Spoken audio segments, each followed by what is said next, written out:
Happy Thursday. Happy Thursday. Happy Thursday. Happy Thursday. You guys know the routine. If you can hear me, want to make sure you can hear me. If you can hear me, drop a one in the chat. Drop a one in the chat. It is time for class. Good afternoon. All right, it's class time. Hey, Betty. It is class time. It is class time. The bell has rung. Let's get it started. I'm coming off of teaching contracts yesterday for 3 hours with the board. So I'm like in teaching mode. It's just a different mindset. It's just a different kind of just, vibe when you're teaching. Everything is great. Thanks so much for asking. It's Thursday. Thursday is doing its Thursday thing. But I'm good and I'm excited to see everyone. I'm excited to have this discussion. I'm excited for our second session of Title Xperts University. You guys know this is my baby. Teaching real estate professionals is a passion of mine. You guys know my motto is you learn more to earn more. So I am super excited to have this conversation with everyone today.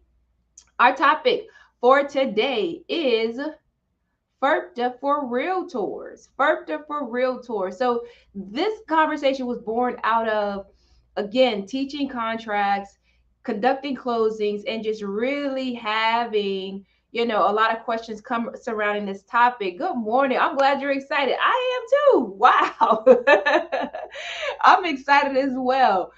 Just getting questions surrounding FIRPTA. And it's so important that we, as real estate professionals in Florida, have a good handle on this topic, specifically because we are the hub of foreign sellers, foreign investors. And so it's important that you be enough of an expert. I had the conversation yesterday with some real estate professionals when teaching the contract class. I said that you will be a contract expert.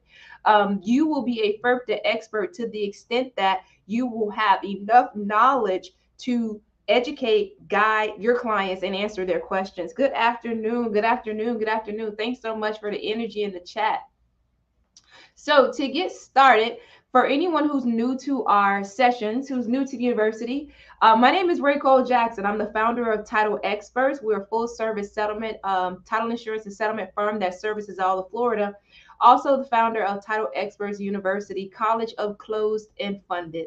It's just a little cute thing we came up with the idea of educating real estate professionals. We understand that there is a dearth, right? And there is a need for this education. There's a need to educate realtors specifically on contract drafting, the transaction process, title insurance and closing, right? Because no one's really teaching it. And so I want to be able to take the pain of guessing where you are with that process and just turn it into more of a second nature thing for you. So that is the goal of Title Xperts University.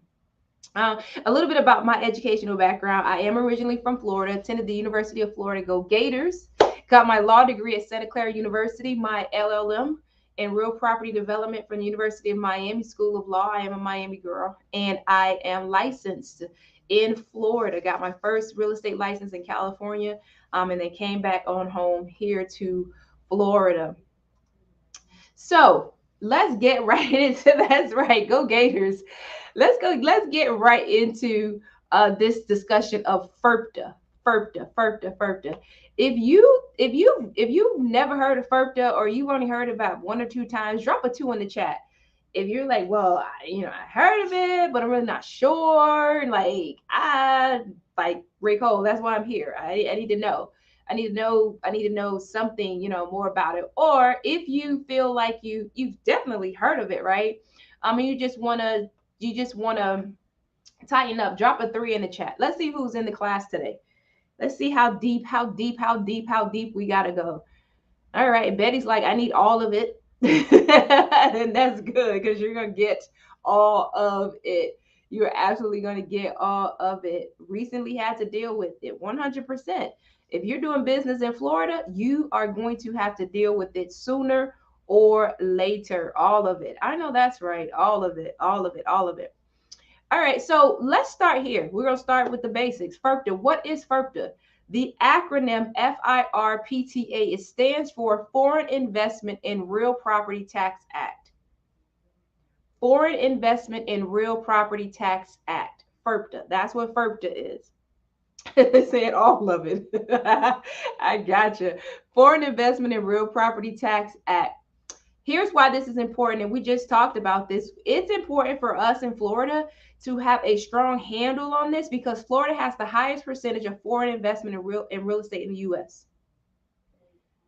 especially South Florida. You guys know the further we go south, the more we have foreign investors in our real estate, right? Everyone loves our real estate for obvious reasons, right? So FIRPTA, the first fundamentals, and we're just going to talk about some fundamentals. Understand fundamentally, FIRPTA examines the status of the sellers. It's concerned with the status of the sellers, not the buyers. The buyers can be foreign all day long, and FIRPTA does not apply. FIRPTA is regarding closing. Now, if the buyers are taking out financing, there could be some requirements with the lender there. But as it relates to the closing process and FIRPTA, we're looking at the seller status, not the buyers. Okay? That's the very first thing to note. The second thing to note, and this is why FIRPTA applies to every transaction, at least at the outset, under the Act, all sellers are presumed to be foreign sellers until confirmed otherwise. What does that mean? That means every time we open a file for closing, we must confirm the social security number or tax ID, EIN, of an entity at closing. We must confirm that. And so sometimes your client may give a little bit of pushback saying, well, I don't want to give my social. Well, if you don't give your social, then we have to presume that you're foreign and that you're subject to FIRPTA. And being subject to FIRPTA means that we have to withhold some of your proceeds and send them to the IRS. Now, generally, when the sellers are told that, they kind of figure out ways how to make sense of giving their social security number, right? But that is a fundamental aspect of FIRPTA for us real estate professionals to understand. Number one, it deals with the sellers. Number two, every time you go to closing, if you represent a seller, know that the closing agent is going to be examining and requesting your seller's social security number or tax ID if they're or EIN if it's an entity, right? That's a fundamental. The next part, when a foreign person sells a U.S. real property interest, the FIRPTA requires that the buyer withholds an amount for payment of anticipated taxes. That's a fundamental. The way the code is written, the buyer is actually the one that's responsible for confirming the seller's tax ID status and withholding the amount for payments of anticipated taxes. Now, we're going to talk a little bit later about how that's actually facilitated, but know that that's how the code is written, that this is the responsibility of the buyer. Generally, the amount to be withheld is equal to 10 or 15% of the amount realized from the sale, unless one or more exemptions apply to the seller or the transaction. That's your amount. It's either going to be 10% or 15% of the amount realized unless an exemption applies, right? And we're going to talk about what those exemptions are. Good morning. So the amount realized is the gross sales, is taken from the gross sales price of the property, not the net proceeds of the sale. So what does that mean? You have a listing for $4 million. Your net proceed, the amount realized, is going to come off of the $4 million. Let's say, for example, the list price is $4 million, but after closing costs, credits, maybe a mortgage on the property, their net proceeds is $2 million. We're still calculating the 10 or 15%. It's going to be 15% if we're talking about $4 million. We're still going to calculate the 15% off of the $4 million, right? So oftentimes sellers will say, well, I'm only getting 200,000 from the sale.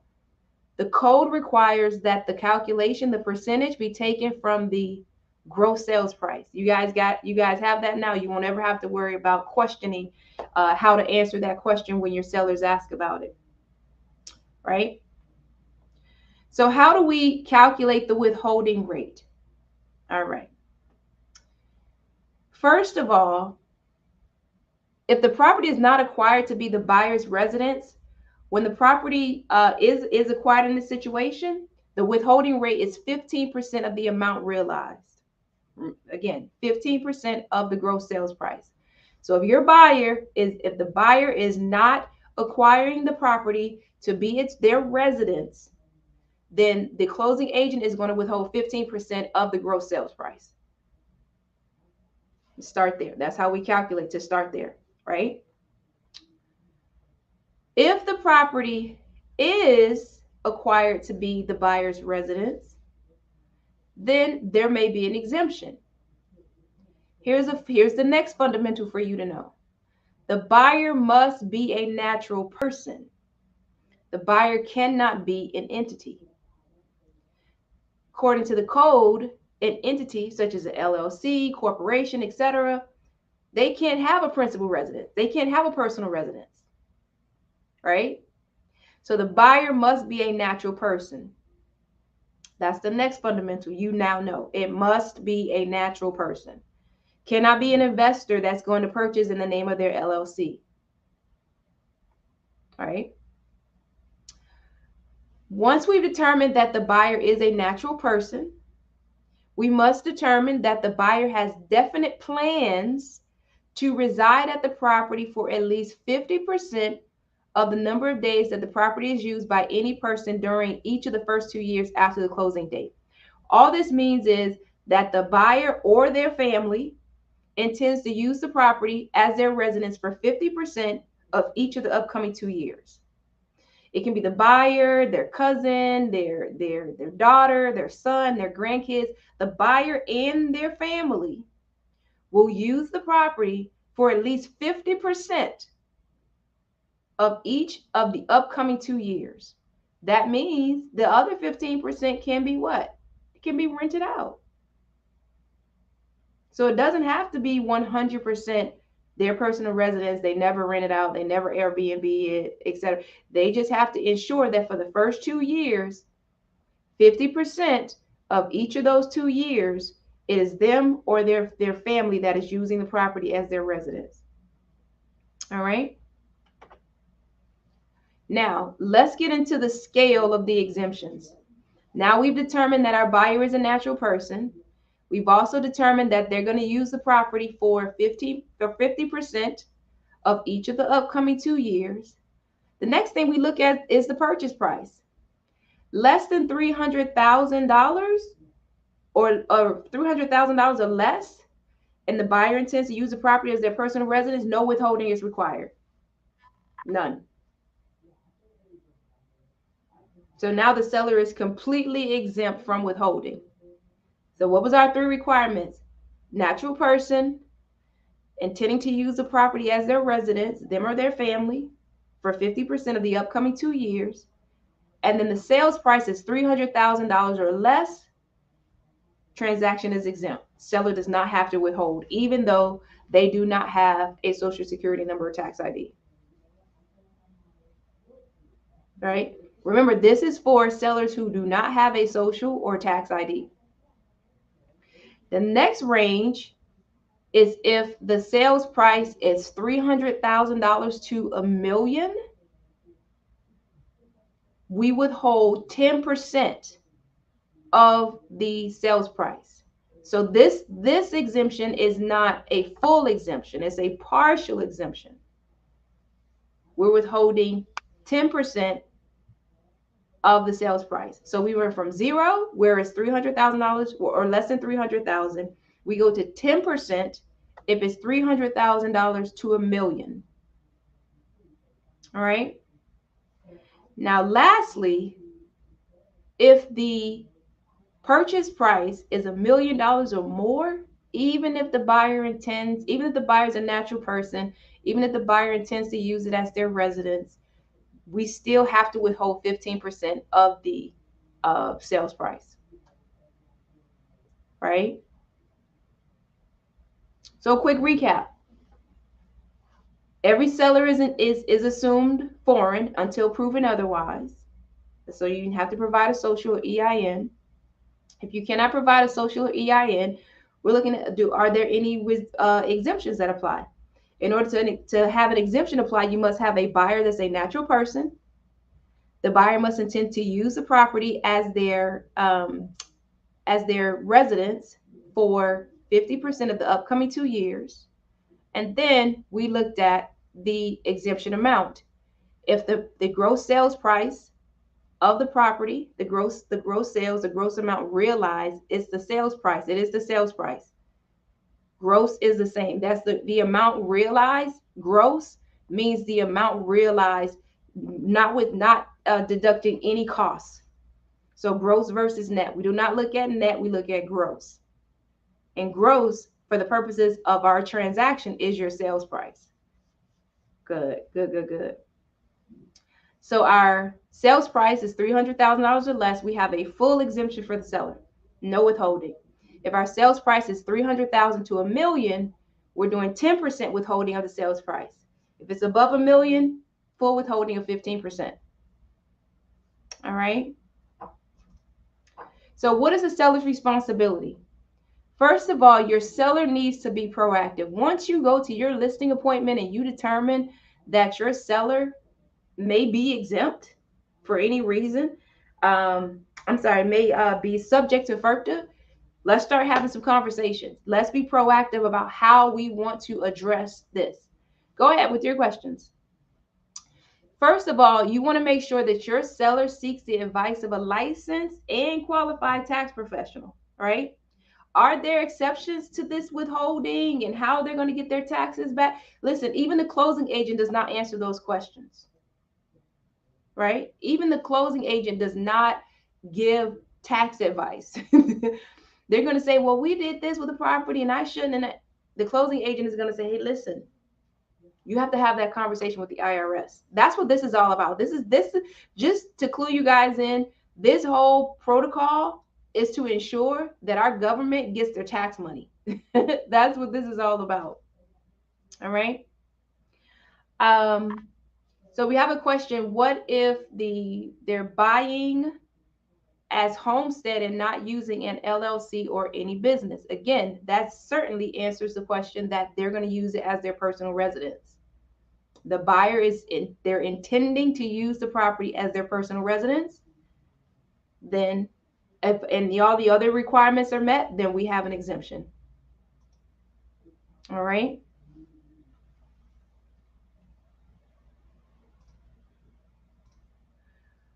You want to determine, and this can get, yes, clarity. You want to determine if any exemptions to the withholding may apply, and you can ask for offers from buyers who will qualify. Has anyone ever seen in the MLS this language or something similar where they're saying seller maybe subject seller is subject to FIRPTA, seeking buyers who will sign a non-withholding affidavit or something along those lines? If you have not, now you'll start seeing it just because I said it. You will see, because again, the listing agent and the seller has been proactive to say, we want to be sure. Yes, I've seen it. There you go. We want to be sure. We want to be sure that we're going to get our exemption. Say yes. See, we're saying yes. We saw it. Yes, I've seen it. Exactly. Yep. We want to be sure that my seller's not going to be subject to the withholding. So when you're in your listing appointments, again, if you may as well just go ahead and ask a question, because you don't even want to assume. Do you have a social security number or tax ID? Yes, perfect. I mean, your sellers will applaud you for being this professional and this thorough, because you're an expert. Because when you'll be able, and they'll ask you why, and you'll be explaining to them, and you want to say, I want to be proactive. I want to make sure I check every box, because when we get to closing, this is going to be an assessment that the closing agent is going to make anyway. They're going to say, man, that realtor was on their job. They knew not only what they specifically had to do, but they knew what everyone else should be doing for me and made sure to get ahead of it. If you determine that the seller is not going to be exempt, maybe the property, you're a top producer, your listing is over $1 million, there shall be no exemption for you. then you want to consider obtaining a withholding certificate from the IRS in advance to determine what the seller will owe. Understand that this could greatly reduce the amount withheld at closing, because the amount that are withheld at closing per the act, they are high estimates. They're high estimates. The government intends that more than likely your seller is not going to be liable for paying 15% of their sales price, but they rather collect more and give you your change back versus try and collect versus the other way around, right? What the seller gets is called a certificate, a withholding certificate, and that's where the IRS, they'll answer a couple questions and the IRS will say, well, this is how much you will owe in taxes as it relates to this transaction. Now you can do that, but you have to do that well in advance. Even pre-COVID, it was taking about 90 days to get that, right? So the likelihood of getting a withholding certificate now, before you close, they're pretty slim. So if you're even having conversations, with the seller and say they're not really interested in listing right now, but they're going to be subject to with FIRPTA withholding, just that's a reach out point to say, hey, why is that looking like that? Huh.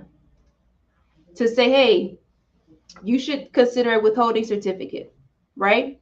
The other point you should know is that one of the sellers may be subject to FIRPTA while the other is not. We've had that situation of, say, for example, is brothers. It could be even a business partners. One of the sellers can be subject to FIRPTA because they do not have a social, while the other is not. Right? And in that case, the amount realized will be allocated at a prorated share of ownership. What does that mean? If both sellers are 50% owners, the sales price is $100,000. Each seller will be allocated $50,000.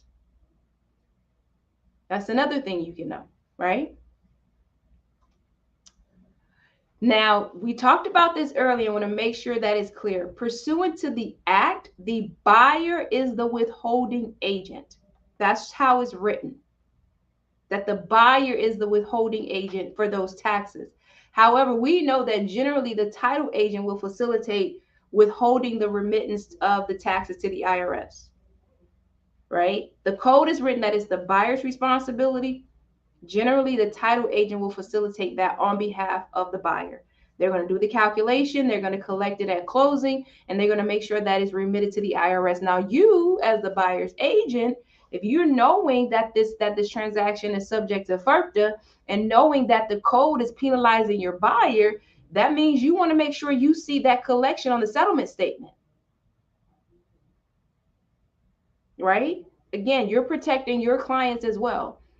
If you represent the buyer, you're looking at these issues. If you're representing the seller, you're looking at a different set of issues. But at the end of the day, both listing and selling agent are responsible for understanding what's going on. All right.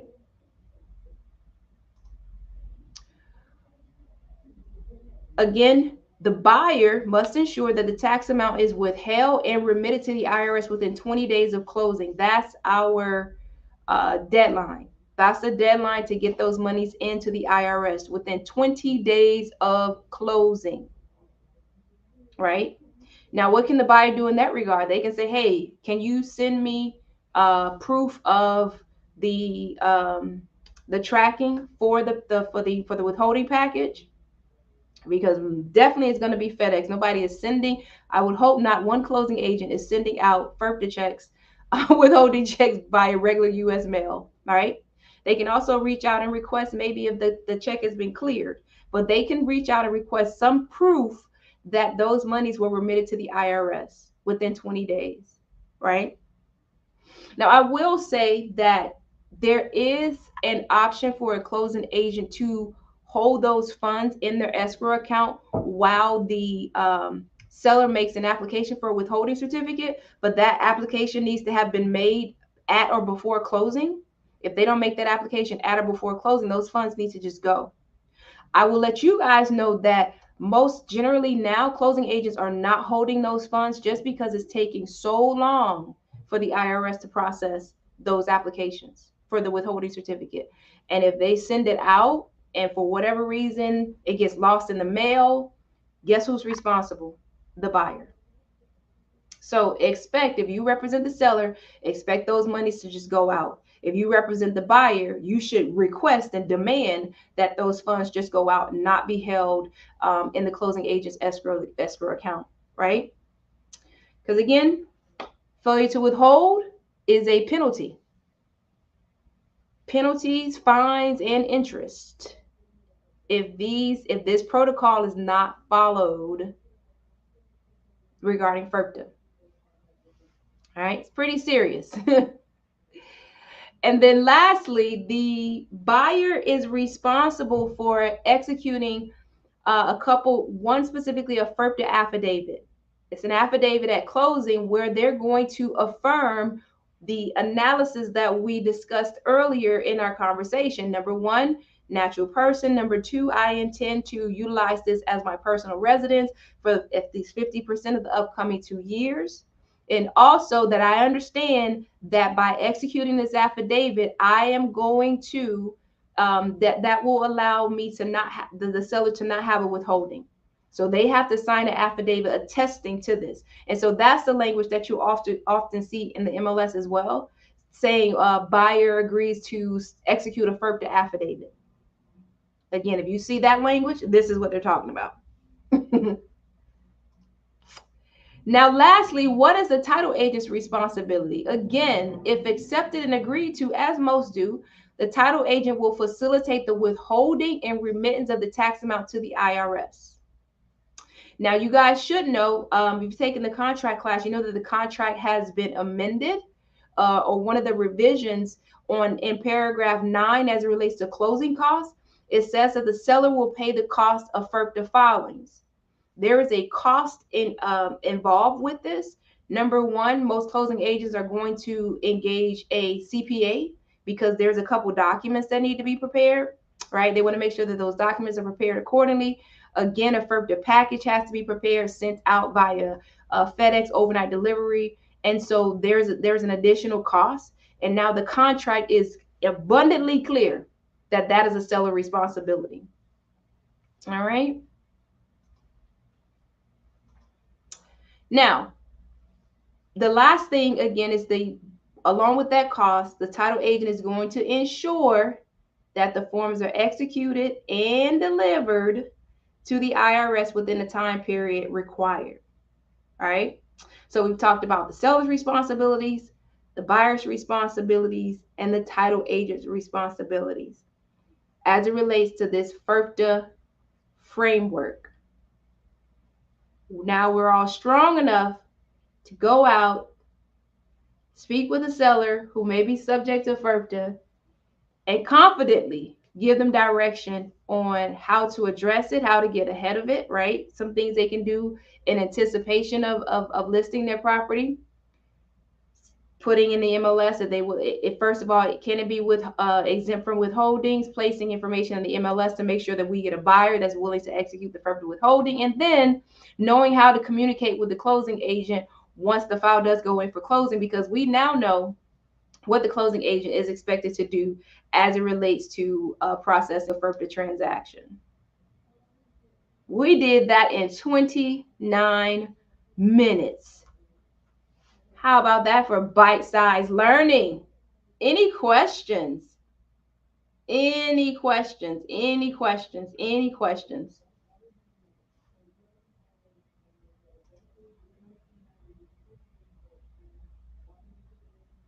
All right, look like we are clear. We are clear. If you got that, let's put a 5 in the chat. If you're like ready, you're like, you know what? I'm good. I can do this.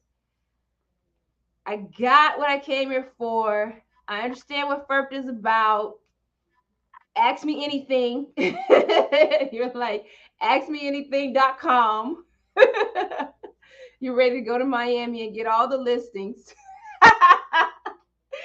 You guys are ready to go listing Miami? All right.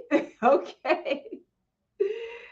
You guys ready to go get all the listings in Miami, right? Go right into downtown Miami. All right, guys. I'm excited about this one. We got this done in 30 minutes. That's always our endeavor, some bite-sized learning. I'm glad to see there's no questions. Listen, guys, happy Thursday. Good to see you again. We will see you same place, same time next week. A colleague. Invite a colleague. And I'll see you guys in the Facebook group.